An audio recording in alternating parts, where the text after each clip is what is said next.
나의 예수님. 나는 깨지기 쉬운 질그릇과 같으나 때론 낙심해도 포기치 않으면 예수의 생명이 내 안에 있기에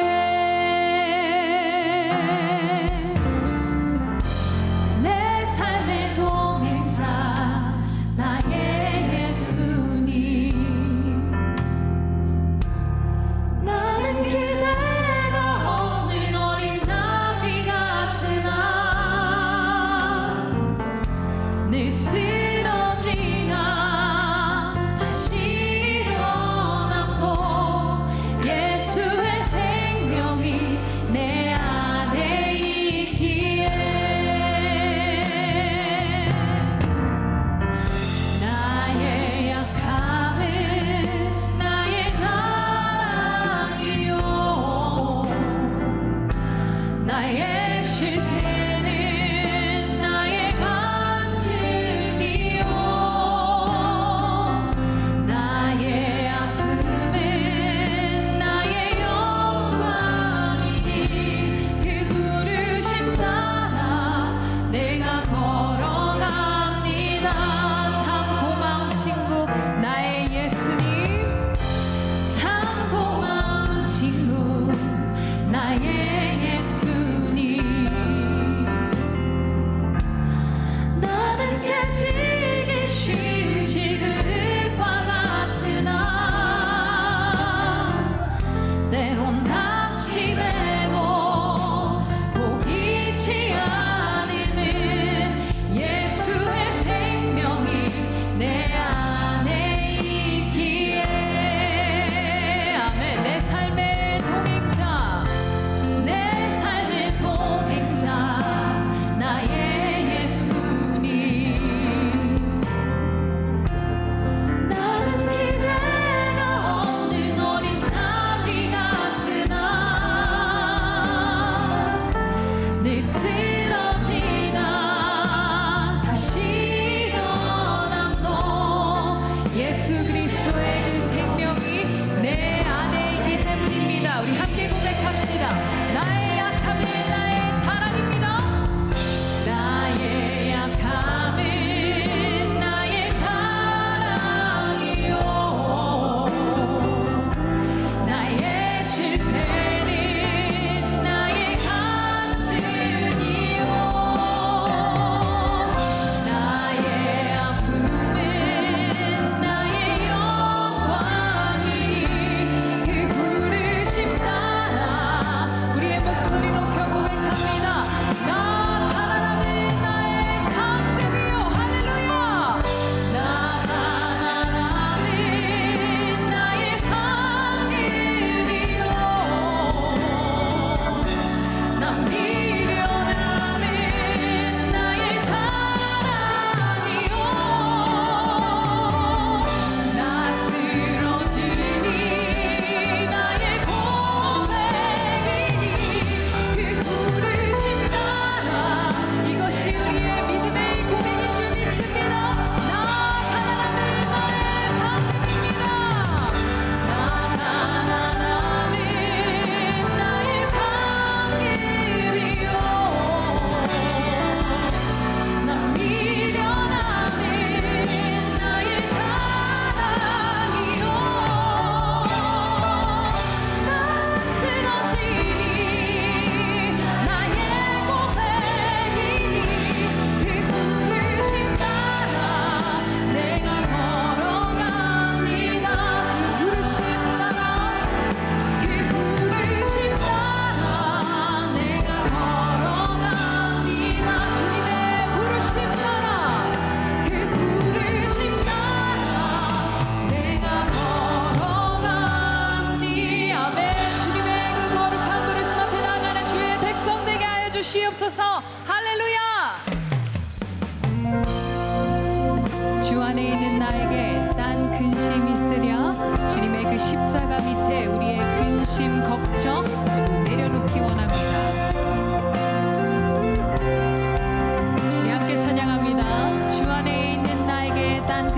있으랴 주 안에 있는 나에게 딴 근심이 있으랴 십자가 밑에 나가 내 짐을 다시 한번 주 안에 있는 나에게 주 안에 있는 나에게 딴 근심이 있으랴 십자가 밑에 나가 내 짐을 부 주님을 찬송하면서 주님을 찬송하면서 할렐루야 할렐루야 내 앞길 걸고 오늘도 나 주님만 따라 그 두려움이 변하여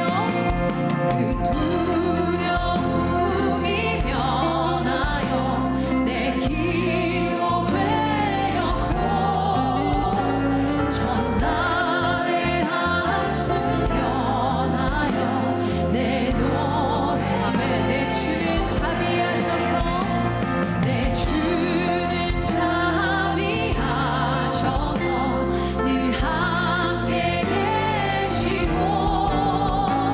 내 궁핍 밤을 아시고 늘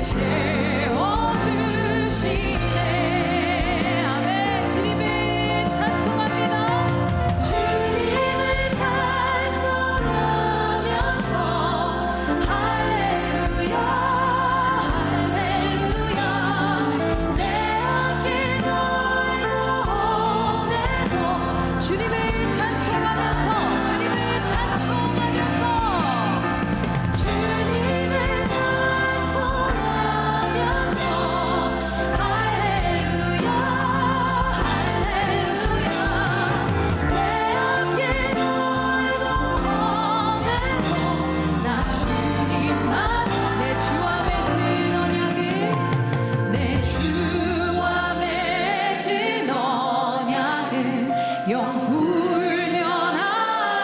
영훈련하시니 그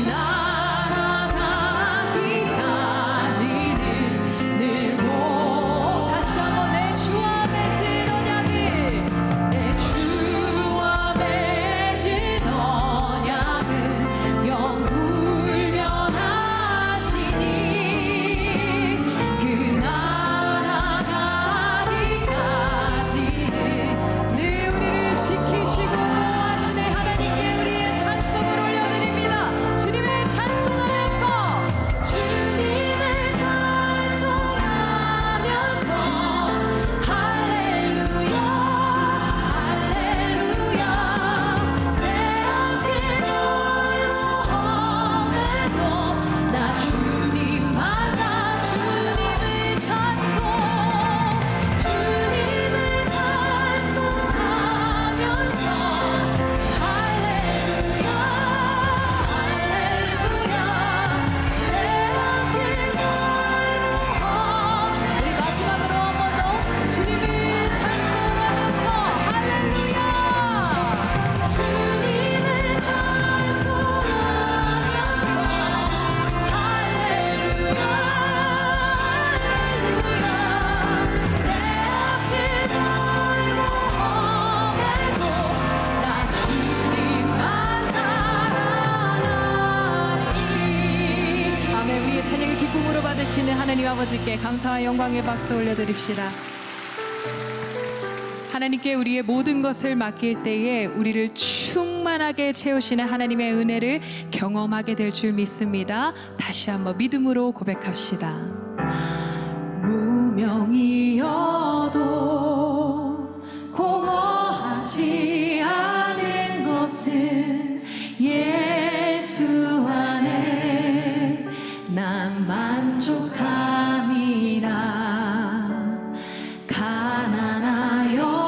가난하여도 부족하지 않은 것은 예수 안에 오직 나는 부요함이라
오늘 우리에게 주시는 하나님의 말씀은 고린도후서 4장 7절입니다.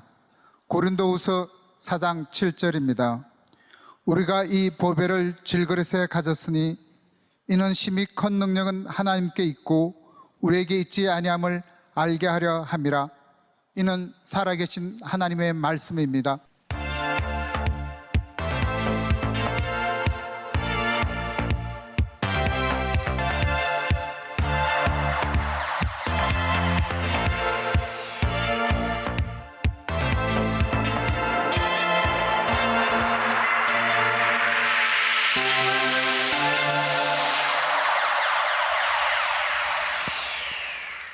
제가 이번 12주 동안 말씀의 제목을 최고라고 하는 시리즈로 잡아보았습니다.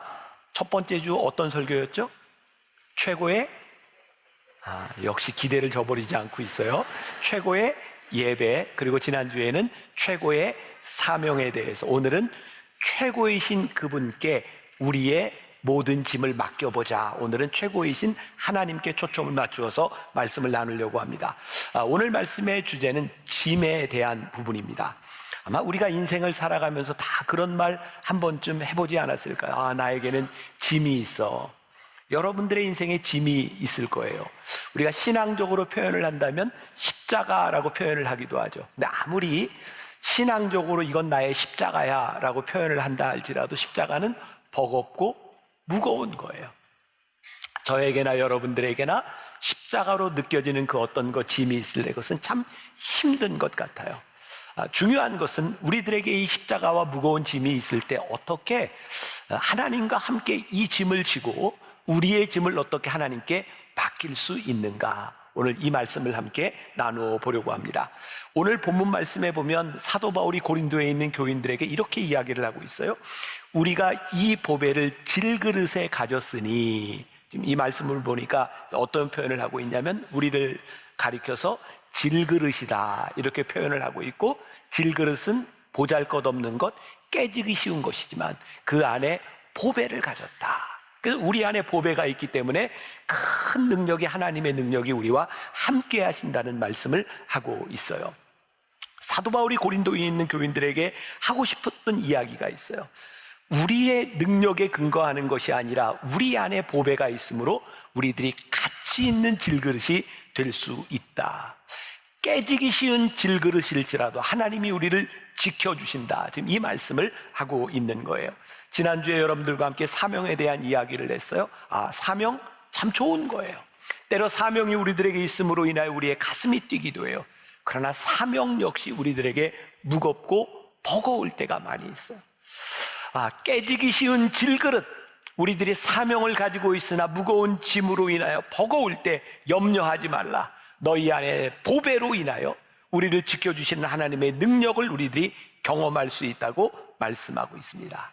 자, 말씀을 좀 풀어가기 위해서 제 이야기를 조금 하려고 합니다. 저는 1993년, 지금부터 31년 전에 처음 비행기를 타고 미국 유학길에 오르게 됐어요. 처음 시카고 오헤어 공항에 이렇게 내렸을 때 이렇게 황혼역이었는데, 이걸 어떻게 설명해야 될지 모르겠지만 비행기에 내려서 딱 이렇게 노을을 보는데 이렇게 달이 이렇게 떠오르고 있었어요. 근데 미국 달이 한국 달보다 커요. 진짜 이게 믿으세요. 커요. 그런데 제가 한 1년 정도 지나면서 저녁 때 가끔 이렇게 노을에 이렇게 달을 볼 때면 처량한 생각도 들고, 아이들 둘 데리고 아내를 데리고 유학을 왔는데 이거 내가 잘 마칠 수 있을까? 그런 두려움 같은 것도 제 안에 있었고, 때로는 서글픈 생각도 들고, 왜냐하면 제 인생에 가장 가난했던 때가 그 유학 시절이었기 때문이고, 그 유학 시절 5년을 지나면서 아마 제 인생에 누구에게도 인정받지 못했던 때가 아니었을까. 제가 목사가 돼서 갔는데 정말 저를 환영해 주는 데가 없었어요. 목사가 돼서 교회를 찾아가니까 어떤 목사님들도 저를 환영해 주지 않았어요. 첫 해 추수감사절과 크리스마스를 지날 때 아이들을 데리고 갈 교회가 없더라고요. 그래서 그냥 미국 교회 가서 예배를 드리고 애들을 데리고 영화관에 들어가서 영화를 하나 보고 나오는데 그렇게 서글펐던 기억이 나요. 그런데 저에게는 서글펐던 기억만 있는 것이 아니라 그때 저를 도왔던 도움의 손길도 있었고 서글프고 참 힘들다고 생각했지만 그때 제 가슴이 뛰었던 것을 저는 기억합니다. 왜냐하면 제 안에 보배가 있었거든요. 하나님께서 저에게 주신 사명이 저에게 있었기 때문에 저는 이 공부를 마치고 제가 한국에 돌아와서 해야 될 그 일로 인하여 제 가슴이 뛰었었거든요. 생각해 보니까 가장 힘들고 인정받지 못했던 그때가 내 인생의 황금기였나 보다라는 생각이 들기도 합니다. 저에게 꿈이 있음으로 인하여 제가 참 어려운 시절을 지나가고 있었지만 저는 누군가에게 참 도움이 되는 인생을 살았다라고 스스로 생각해요. 93년 첫 학기를 지나고 여름을 맞이했을 때 제가 이제 아르바이트를 하게 됐어요. 여름 내내 정말 돈을 이렇게 많이 벌었어요.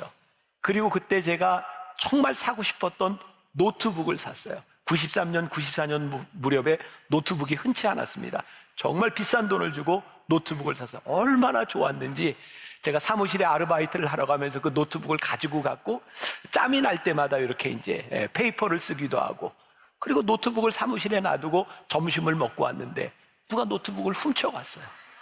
정말 하늘이 무너지는 것 같았어요. 너무 아깝고 써보지도 못하고 잃어버린 것 때문에. 그리고 제가 그 상실감을 가지고 이렇게 집에 학교 기숙사에 돌아왔는데 제 눈에 저보다 힘들게 공부하는 한 유학생이 보였어요. 그래서 제가 그분에게 노트북을 사줬어요. 저는 사지 못하고 그분에게 노트북을 사줬어요.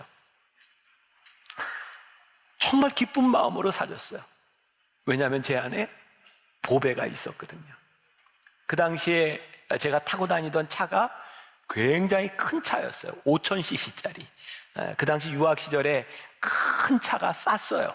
미국은 이제 기름값이 싸고 하니까. 그 차는요, 너무너무 신기한 차였어요. 비가 오는 날 차를 타고 쫙 하면 내릴 때 차 안에도 물이 고여요. 그래서 물을 이렇게 퍼내야 됐던. 그리고 이 차를 타고 고속도로를 달릴 때면 주유소에서 기름을 한번 넣을 때 엔진 오일을 한 번씩 넣어줘야 돼요. 어디로 새는지를 몰라요. 근데 우리 애들이 참 어릴 때였는데 고속도로를 쫙 달려가면 본네트에서 하얀 게 김이 연기가 올라요. 그럼 우리 애들이 아빠 우리 차는 연기가 나요. 그러면서 얼마나 좋아했는지 몰라요. 근데 그 차를 가지고 제가 함께 있었던 유학생들 차가 크니까 어디 갈 때 제가 도움도 주고 그리고 제가 유학을 마치고 나올 때 제가 거저얻었던 그 차와 제가 가지고 있던 모든 것들을 유학생들에게 다 이렇게 나눠주고 올 수 있었던 그런 기억이 저 안에 있어요. 한국에 돌아왔어요.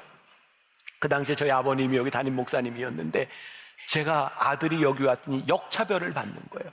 똑같이 일을 하는데 다른 부목사님들과 정당한 대우를 안 해주고 저한테는 월급을 적게 해주셨어요. 그때 교회가 어려운 때이기도 했고 그래서 저는 학교에 강의를 다니고 또 신문사에 글을 쓰고 잡지에 글을 쓰고 그렇게 먹고 살았어요. 참 쉽지 않은 시간들을 지나갔거든요. 그때 제가 와서 이제 3년 활부로 자동차를 샀던 기억이 있어요. 활부를 다 끝내고 났는데 차가 필요한 사람이 보이는 거예요. 그래서 그 차를 그분에게 주고 또 활부로 들어갔어요. 3년을 활부를 다 쓰고 났더니 또 차가 필요한 사람이 보이는 거예요. 그렇게 3번 차를 사서 활부를 마칠 때마다 3사람에게 차를 주었던 기억이 있어요. 참 괜찮죠? 내 인생의 황금기였다. 내가 무엇을 가지고 있기 때문이 아니라 내 속에 있는 보배로 내 가슴을 뛰게 하는 일들로 인하여 도움이 필요한 사람에게 도움을 줄 수 있었던 내 인생의 황금기를 저는 지났다고 생각해요. 제가 여러분들에게 무슨 이야기를 하고 싶을까요? 제 삶에 가장 찬란했던 그 시절은 질그릇 같은 인생을 살았던 그때 내 속에 보배를 가지고 있었던 때 같아요. 그때 내가 가지고 있었던 사명의 무게 혹은 삶의 무게 그것보다 더 큰 하나님의 은혜를 경험할 수 있었던 때 내 짐이 그렇게 무겁게만 느껴지지 않았던 그때 인생을 살았던 것 같아요. 그러고 보니까 우리 인생의 문제는 나에게 어떤 짐이 있느냐에 대한 문제가 아니라 이 짐을 하나님께 맡기며 살아갈 수 있는가, 내 안에 보배가 있는가, 그것이 내 인생의 문제구나 라는 생각을 하게 됩니다. 짐을 맡긴다고 하는 것, 우리 신앙의 문제는 짐이 없는 것이 아니라, 짐이 있는 것에 대한 문제가 아니라 짐을 맡기느냐 맡기지 못하느냐에 대한 문제구나. 그런 찬송가를 아시죠? 내 모든 시험 무거운 짐을 주 예수 앞에 아뢰이면 근심에 쌓인 날 돌아보사 내 근심 모두 맡으시네. 무거운 짐을 나 홀로 지고 견디다 못해 쓰러질 때 불쌍히 여겨 구원해 주리 은혜의 주님 오직 예수. 무거운 짐을 나 홀로 지고 견디다 못해 쓰러질 때 불쌍히 여겨 구원해 주리 은혜의 주님 오직 예수. 우리가 부르는 찬송가를 보면 그 찬송가가 어떻게 만들어졌는가, 그런 유래들이 잘 나와 있어요. 이 찬송가는 엘리사 호프먼이라는 목사님이 작시한 찬송입니다. 어느 날 교회에 있는데 한 성도가 와서 상담을 요청했대요. 내가 이 무거운 짐을 지고 어떻게 살아가야 될지 호소할 때 이 목사님은 이 성도에게 할 말이 없었대요. 함께 붙잡고 기도를 하고 난 후에 이 성도가 얼굴이 환해지면서 이런 고백을 했대요. 그래요, 이 무거운 짐을 나 홀로 질 것이 아니라 내가 예수님께 맡겨야 하겠어요. 그 소리를 듣는 순간 떠올랐던 시상을 가지고 만들었던 찬송이 바로 이 찬송이라는 이야기를 해요. 우리들에게 짐이 있고 없고에 대한 문제가 아니라 우리가 이 짐을 주님께 맡길 수 있는가, 선교 초기에 있었던 일입니다. 여러분 한번 이런 얘기 한 번쯤 들어보셨을 것 같아요. 외국의 선교사님들이 우리나라에 들어왔을 때 그분들은 마차를 타거나 차를 타거나 그러고 다녔죠. 한 번은 선교사님이 차를 타고 운전을 하고 시골길을 가는데 어떤 할머니 한 분이 무거운 짐을 지고 가고 있더래요. 선교사님이 차를 세우고 타세요. 근데 이 할머니가 차에 타고 가는데 계속해서 짐을 머리에 이고 있더라잖아요. 그래서 선교사님이 왜 할머니 괜찮아요, 내려놓으세요. 그랬더니 할머니가 이렇게, 또 이런 얘기는 꼭 이렇게 충청도 억양으로 해야 되는 것 같아요. 아이고 차도 태워주셨는데 제가 어떻게 짐을 내려놔요. 그리고 계속 이고 있었다는 거예요. 마치 우리의 모습을 보는 것 같아요. 오늘 하나님께서 우리를 부르셔서 오늘 우리로 하여금 예배하게 하시고 말씀을 듣게 하시고 기도하게 하셨는데, 예배를 드리면서 우리는 우리의 짐을 다 지고 있는 것 같아요. 어쩌면 오늘 예배하는 우리들에게 하나님께서 이렇게 말씀하실 것 같아요. 사랑하는 아들아, 사랑하는 딸아, 내 짐을 내려놓을 수 없겠니? 내 짐을 나에게 맡길 수 없겠니? 라고 우리들에게 말씀하고 있는지 몰라요.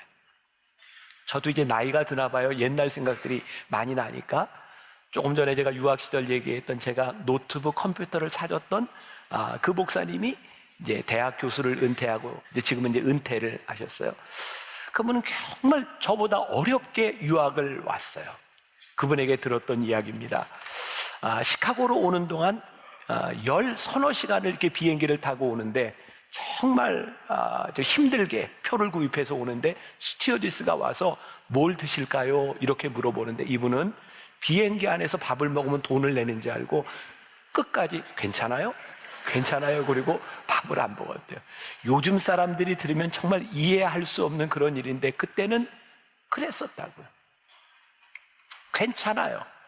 먹을 수 있는데, 우리들이 누릴 수 있는데 우리들이 누리지 못하는 것들, 그러고 보니까 우리들이 쓰러지고 힘들어하는 것들은 우리들에게 무거운 짐이 있기 때문이 아니라 우리들이 이 짐을 맡기지 못하기 때문이구나. 여러분, 하나님을 믿는 사람과 믿지 않는 사람의 차이가 무엇일까요? 성경에 보니까 하나님은 악인과 선인에게 동일하게 해를 주시고 동일하게 피를 주시는 분이라 그랬어요. 우리가 살면서 깨닫는 거지만 예수를 믿는 사람이나 믿지 않는 사람이나 살아가다 보면 똑같이 병에 걸리는 것 같아. 암에 걸리기도 해요. 우리가 예수를 믿는다고 우리 남편이 갑자기 착해지거나 우리 아내가 갑자기 착해지고 그런 일 없어요. 예수를 믿어도 역시 우리를 속썩이는 자식도 있고 힘들게 하는 사람들이 있어요. 예수를 믿는 사람이나 믿지 않는 사람들이나 다 짐을 가지고 살아가요. 그런데요, 하나님을 믿는 사람들의 놀라운 특권이 있는 거예요. 우리 안에 있는 이 보배로 말미암아 귀한 보배를 가지고 있는 우리들이 우리를 지켜주시는 하나님 앞에 우리의 짐을 맡길 수 있는 거예요. 하나님 앞에 짐을 맡기는 특권을 우리들이 누리며 살아갈 수 있는. 시편 55편 22절에 보니까 내 짐을 여호와께 맡기라. 그가 너를 붙드시고 의인의 요동함을 영원히 허락하지 아니하시리로다 라고 말씀하고 있어요. 지난주에 제가 어떤 분과 이야기를 하는데 그분 아버지가 좀 일찍 세상을 떠나셨대요. 몸에 지병이 있었고, 근데 살다 보니까 그분의 동생이 아버지하고 똑같은 체질을 물려받아서 똑같은 증상이 나타나고 있는데 그렇게 두려워한다는 이야기를 들었어요. 아마 우리들 가운데도 그런 두려움이 있는 사람이 있을지 모르겠어요. 저도 저희 어머니와 아버지의 안 좋은 유전자만 저는 골라서 받았어요. 그래서 제 몸에는 병이 참 많아요. 저도 언제 죽을지 모르겠어요. 제가 아내한테 그런 얘기를 많이 해요. 아무래도 내가 자기보다 10년에서 20년은 먼저 죽을 것 같으니까 혼자 살 생각을 잘 생각을 하라. 이렇게 좀 슬퍼 보여요. 근데 저는 슬프게 이야기하는 게 아니에요. 저는 언제든지 죽을 수 있어요. 제가 가지고 있는 질병에 대한 문제도 있어요. 근데 저는 그런 두려움 때문에 염려하다 살고 싶지는 않아요. 저는 열심히 노력해요. 건강하려고 노력합니다. 그런데 건강 염려증 때문에 노력하는 것이 아니라 하나님이 저에게 주신 사명을 감당할 수 있도록 건강했으면 좋겠어요. 그러나 이것이 내 마음대로 되지 않아요. 그래서 하나님께 맡기는 거예요. 내 사명이 끝날 때에 하나님께서 내 생명을 거두어 가실 때, 여기까지라고 말씀하실 때 내가 온전히 하나님 앞에 맡길 수 있는 그 믿음이 우리들에게 있는가? 우리들에게 정말 중요한 것, 우리들이 져야 할 짐과 우리들이 맡겨야 할 짐이 무엇인지를 구별할 수 있는 지혜가 우리들에게 필요하겠다. 오스왈드 챔버스의 주님은 나의 최고봉에 나오는 글인데 참 좋아요. 잘 들어야 될까요? 대충 들어야 될까요? 잘 들으세요. 조금 어려울 수도 있는데 제가 좀 풀어볼게요. 우리는 옳은 짐과 그렇지 않은 짐을 구별할 줄 알아야 합니다. 결코 의심이나 죄의 짐을 져서는 안 됩니다. 그러나 하나님께서 의도적으로 우리에게 지게 하시는 짐들이 있습니다. 이러한 경우 주님은 그 짐을 옮길 의도가 없으십니다. 이때 주님은 우리가 그 짐을 다시 주님께 맡기기를 원하십니다. 만일 우리가 하나님을 위해 일하면서 주님과의 관계가 끊어진다면 그 책임감은 감당할 수 없을 정도로 무거울 것입니다. 그러나 만일 우리가 주님께서 우리에게 지으신 짐을 다시 주님께 맡기면 주님은 주님의 역사를 드러내시면서 우리의 책임감을 제거해 주십니다. 자, 제가 조금 설명을 할게요. 주님께서 우리들에게 지도록 주시는 짐은 주님께서 거두고 의사가 없으십니다. 그 짐은 우리들이 져야 되는 짐이에요. 주님, 이것은 나의 짐입니다. 그런데 중요한 것은 내가 져야 되는 그 짐을 내가 지면서 내가 지는 것이 아니라 주님께 맡길 때 주님이 그 짐을 져주신다. 저에게 깨닫게 된 주님과의 친밀함, 주님과의 관계 속에서 주님께서 나에게 져주신 짐을 주님과 관계없는 것으로 보는 것이 아니라 주님, 저에게 이 짐을 주셨습니다. 주님, 이 짐을 맡아주세요 라고 주님과의 친밀함이 유지될 때 우리는 우리의 짐을 마땅히 지며 살아갈 수 있다는 거예요. 제가 이렇게 정리를 해봤어요. 최소한 우리들에게 짐이 있다면 무거운 짐을 맡기기 위해 져야 하는 짐이다. 제가 이렇게 표현이 가능할 것 같아요. 하나님께서 오늘 우리들에게 이전에 나올 수 있도록 여러분들의 삶에서 여러분들의 최소한의 의무를 감당하고 하나님과의 친밀함을 유지하기 위해서 여러분들이 해야만 되는 일을, 그 짐을 우리들에게 지기 시작할 때 이 자리에서 우리는 우리의 무거운 짐을 주님께 맡기기 시작해요. 주님, 제가 이러한 짐을 가지고 왔습니다. 우리의 신앙은, 우리의 은혜는 거저되지 않습니다. 우리들이 최소한의 주님과의 관계성, 친밀함을 유지할 수 있을 때 우리는 주님 앞에서 이 짐을 내려놓을 수 있는 특권을 누리게 돼요. 저는 오늘 이제 이 말씀을 마치고 우리들이 찬송하면서 기도하는 시간을 가지게 될 텐데, 오늘 시간 여러분들이 하나님 앞에 여러분들의 짐을 내려놓았으면 좋겠어요. 어제도 10시 예배 때도 제가 돌아오면서 우리 교인들의 몇몇 얼굴이 떠올라요.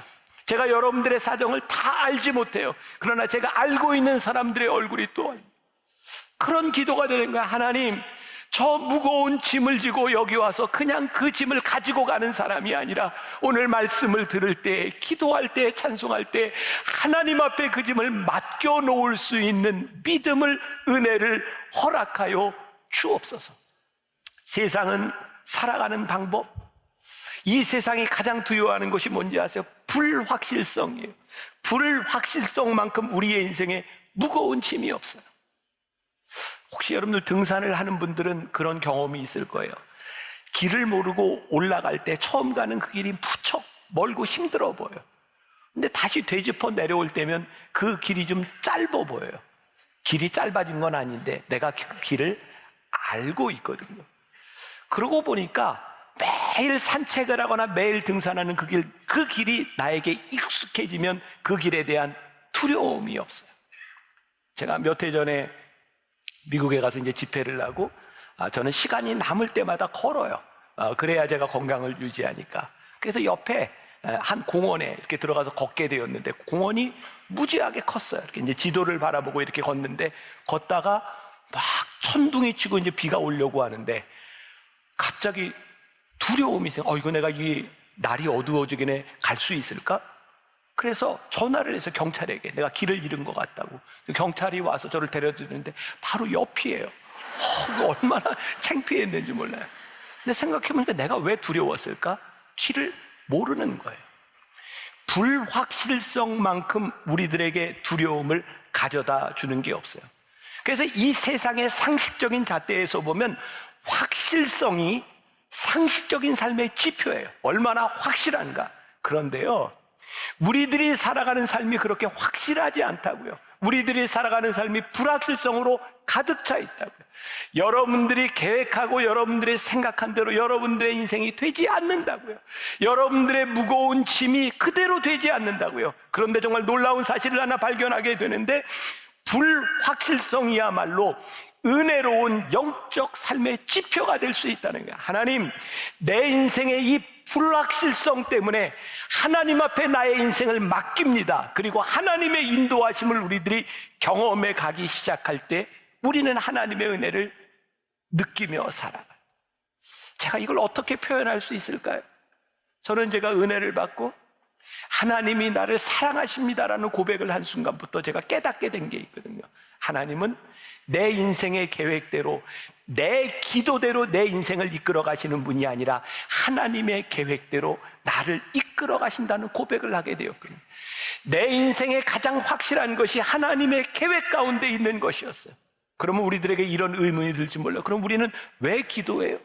근데 정말 놀라운 것은 하나님 앞에 내 인생의 문제를 놓고 기도할 때에 하나님이 내 인생을 어떻게 이끌어 가시는지를 깨닫게 되는 거예요. 내 마음대로 되는 것이 아니라 하나님의 확실한 계획 속에 내게 있는 것만큼 우리들에게 큰 은혜가 없는 거예요. 자, 오스왈드 챔버스의 또 좋은 글이 있어서 조금 읽어드려요. 주님은 나의 최고봉에 나오는 글이에요. 우리는 다음 단계에 어떤 일이 발생할지 불확실합니다. 그러나 하나님은 하나님을 확신합니다. 우리가 주께 자신을 내려놓고 주께서 맡기신 가장 가까운 의무를 수행하기 시작하면 그분은 언제나 깜짝 놀랄 일들로 우리의 삶을 채우십니다. 예수님은 나를 믿으라고 말씀하셨지 나에 관한 너의 신념을 믿으라고 말씀하시지 않으셨습니다. 모든 것을 주님께 맡기십시오. 주님이 어떻게 오실지 알 수 없는 것이 영광스러운 불확실성입니다. 그러나 주님은 반드시 오십니다. 주님께 충성을 다하십시오. 굉장히 멋진 표현이라고 생각했어요. 우리의 신념을 믿는 것이 믿음이 아니라 주님을 믿는 것이 믿음입니다. 하나님께서는 어떻게 역사하실지 우리들은 알지 못합니다. 그러나 하나님이 우리들의 삶에 역사하실 것을 우리들이 믿습니다. 주님이 어떻게 오실지 언제 오실지 불확실합니다. 그러나 주님은 분명히 오십니다. 주님의 방법으로 오십니다. 우리의 믿음이, 우리의 신념이 우상이 되는 것이 아니라 하나님 앞에 우리들의 삶을 맡길 수 있는 그 믿음이 우리들에게 확실함을 주는 거예요. 하나님과의 확실한 관계 속에서 우리들이 누릴 수 있는 은혜가 있는 거예요. 오늘 여러분들에게 그런 은혜가 있었으면 좋겠어요. 하나님, 제 인생의 무거운 문제를 하나님 앞에 내려놓습니다. 하나님, 내 인생을 인도하여 주옵소서. 저는 제 삶에 참 늘 기대가 있는 게 큰 축복이라고 생각하거든요. 정말 놀라운 것은 하나님은 정말 내 뜻대로 아니에요. 내가 원하는 대로 안 하세요. 놀랍게도 내 뜻이 틀어지는 그곳에서 하나님의 인도하심과 하나님의 뜻이 있음을 발견하게 돼요. 저는 제 인생이 너무 즐거워요. 근데 제 인생에 짐이 참 많아요. 근데 기뻐요. 하나님의 인도하심이, 하나님의 확실하심이 내 인생 가운데 있음을 고백하기 때문에. 어떻게 우리들이 짐을 맡길 수 있을까요? 스튜어트 브리스코의 시간 도둑이라는 책에 보면 중국 내지 선교로 평생을 지냈던 허드슨 테일러 3세에 대한 이야기가 나와요. 그 당시 중국에서 일본과 중국의 전쟁이 일어났고 허드슨 테일러의 손자는 말레이시아의 선교사들 학교를 다니게 됐어요. 어머니하고 헤어져서 다니게 됐어요. 수년 동안 전쟁이 지난 이후에 그 어머니와 아들이 만나게 되었고 어머니는 아들에게 그런 간증을 합니다. 이런 내용이 있더라고요. 하나님께서 이렇게 말씀하셨대요. 너는 내가 중요하게 생각하는 것들을 돌보고 있으니 나는 내가 중요하게 여기는 사람들을 보살펴 주겠다. 아들을 그곳에 놔두고 걱정하지 않고 하나님께 맡길 수 있었던 이유는 하나님의 음성이었어요. 너는 내가 중요하게 생각하는 것들을 돌보고 있으니 나는 내가 중요하게 여기는 사람들을 보살펴 주겠다. 오늘 우리 안에 보배가 있어서 하나님께서 우리들에게 주신 삶의 우선순위가 분명할 때, 우리들이 하나님 앞에 우리의 인생을 맡기고 살아갈 때 우리는 깨지기 쉬운 질그릇과 같은 존재일지 모르지만 하나님께서 우리를 잊지 않으시고 우리를 지켜주시는 그 은혜를 우리들이 경험하고 살아요. 우리에게 힘이 있거나 우리들에게 능력이 있기 때문이 아니라 우리들의 연약함을 하나님 앞에 맡길 수 있을 때 하나님이 우리를 붙잡아 주시는 은혜를 우리들이 경험하게 돼요. 말씀을 마무리하려고 그래요. 여러분 혹시 박찬호 선수를 아시죠? 제가 이렇게 미국에 있을 때 그리고 나와서 이렇게 몇 년 동안 정말 박찬호 선수한테 열광했던 그런 기억이 있어요. 그런 기사가 난 적이 있어요. 박찬호 선수가 한 번은 이렇게 덕아웃에 있다가 상대편 팀하고 이렇게 싸움을 하게 되었는데 그 상대편 팀의 2단 옆차기로 이렇게 찼던 그런 기사가 났어요. 기자들이 박찬호 선수에게 물었습니다. 왜 그렇게까지 했습니까? 박찬호 선수가 이렇게 얘기를 합니다. 이 바닥에서 연약함을 보이면 끝장나는 겁니다. 박찬호 선수는 그가 연약하지 않다는 것을 보여주기 위해서 2단 옆차기를 날린 거예요. 이 세상에서는요, 연약함이 드러나면 끝이라고 생각할지 몰라요. 근데 하나님은 우리들에게 이렇게 말씀하시는 것 같아요. 내 연약함을 나에게 드러낼 수 없겠니? 네가 오늘 나에게 도와달라고 말할 수 없겠니? 우리가 하나님 앞에 연약함을 드러날 때 하나님께서 우리를 지키실 것이라는 담대함이 우리들 가운데 찾아와요. 놀라운 진리죠. 우리들이 하나님 앞에 연약함을 드러내면 하나님이 우리를 지키실 것이라는 담대함이 우리들에게 찾아오는 신앙과 믿음의 진리가 있어요. 저는 오랫동안 제 질그릇을 자랑하려고 살았던 것 같아요. 많이 곤고했어요. 제가 몸이 많이 아파서 막 119에 실려가고 막 응급실에 가고 막 그렇게 병원을 찾아다니면서 여러 가지 이렇게 무슨 병인지 왜 그러는지 이렇게 병원을 다닐 때였어요. 제가 저기 서울대학병원에 휠체어를 타고 검사를 받으려고 가려고 하는데 저를 밀어주던 그 도우미가 저에게 이렇게 얘기를 하더라고요.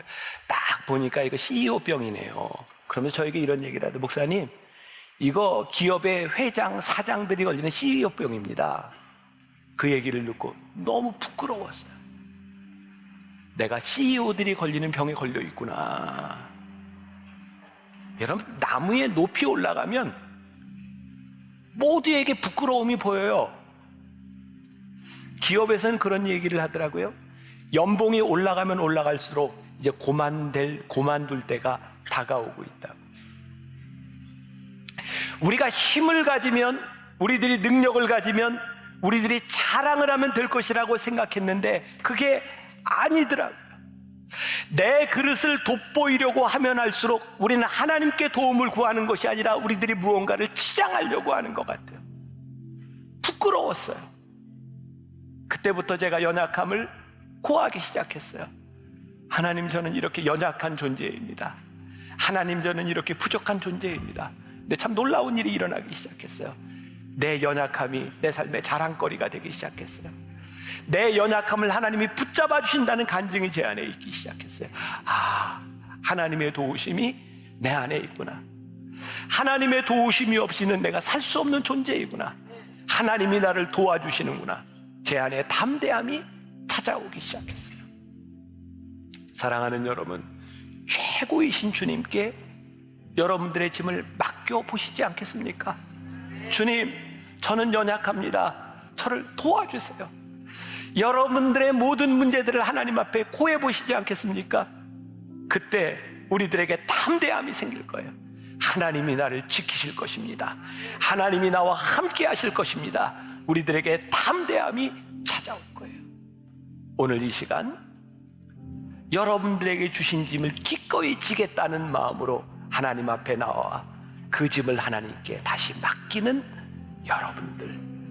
여러분들을 지키시는 하나님, 질그릇 같은 우리의 인생에 보배를 치셨으니 하나님의 능력이 어디에서부터 나오는지를 간증할 수 있는 여러분들이 되시기를 주님의 이름으로 간절히 축원합니다. 내 모든 시험 무거운 짐을 우리 찬양하면서 기도하고 여러분들의 짐을 하나님께 맡기는 시간이 되었으면 좋겠습니다.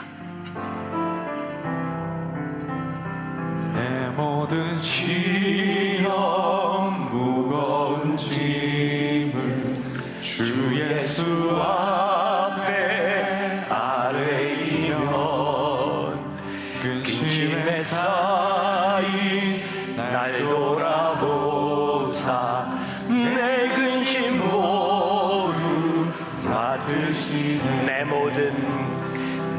모든 시험 무거운 짐을 주 예수 앞에 아뢰이면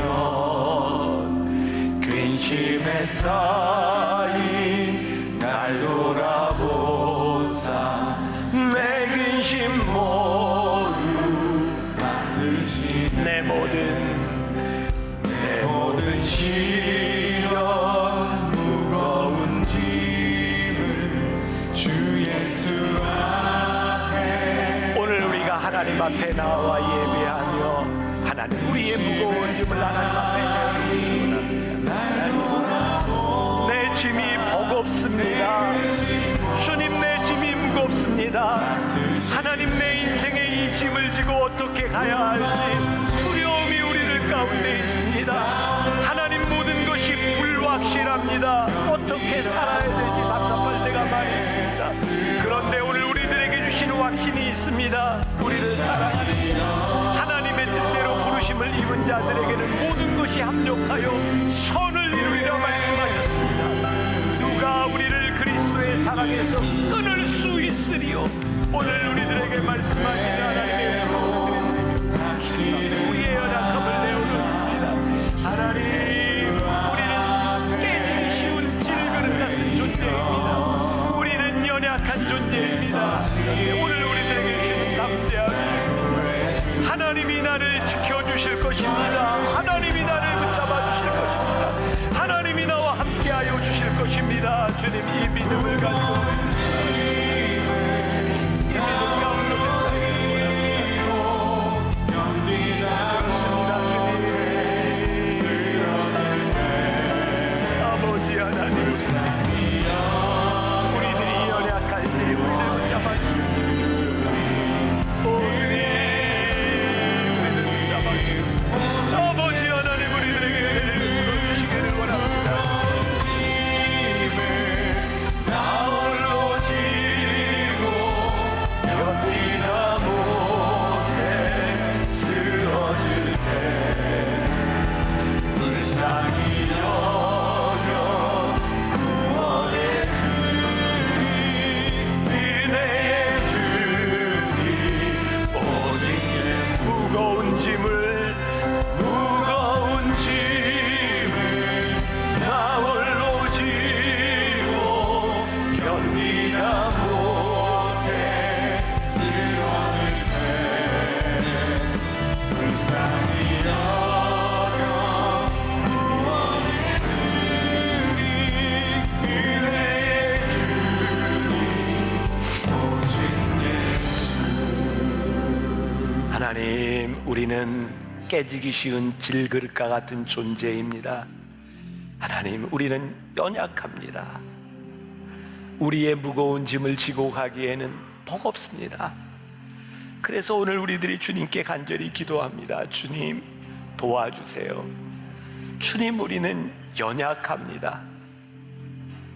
근데 주님께 짐을 맡기고 나니 주님께서 우리들에게 주시는 믿음과 확신이 듭니다. 아, 하나님께서 나를 지키시겠구나. 하나님이 나를 붙잡아 주시겠구나. 하나님이 나를 인도해 주시겠구나. 이 세상은 불확실하면 두렵다고 이야기를 하는데 하나님이 불확실성 가운데서 우리를 지켜주실 하나님을 생각하니 우리들에게 담대함이 생깁니다. 우리들에게 믿음이 생깁니다. 하나님께서 어떻게 역사하실지 우리들이 알지 못하지만 하나님이 우리를 붙잡아 주실 것을 믿습니다. 하나님, 우리 사랑하는 성도들의 마음속에 두려움이 예수의 이름으로 떠나가게 하여 주옵소서. 우리들의 불확실성과 연약함이 예수의 이름으로 떠나가게 하여 주옵소서. 오늘 주의 이름 붙들고 승리하는 우리 귀한 성도들 되게 하여 주옵소서. 지금은 우리 주 예수 그리스도의 은혜와 하나님 아버지의 무한하신 사랑과 성령의 인도하심이 최고이신 그분께 우리의 짐을 맡기고 담대히 나아가는 당신의 사랑하는 모든 백성들 위해 지금부터 영원까지 함께 하시기를 간절히 축원하옵나이다. 아멘. 지금은 선교 헌금 시간입니다. 이 예배를 통해 삶 가운데 은혜와 회복이 충만하시길 간절히 기도합니다.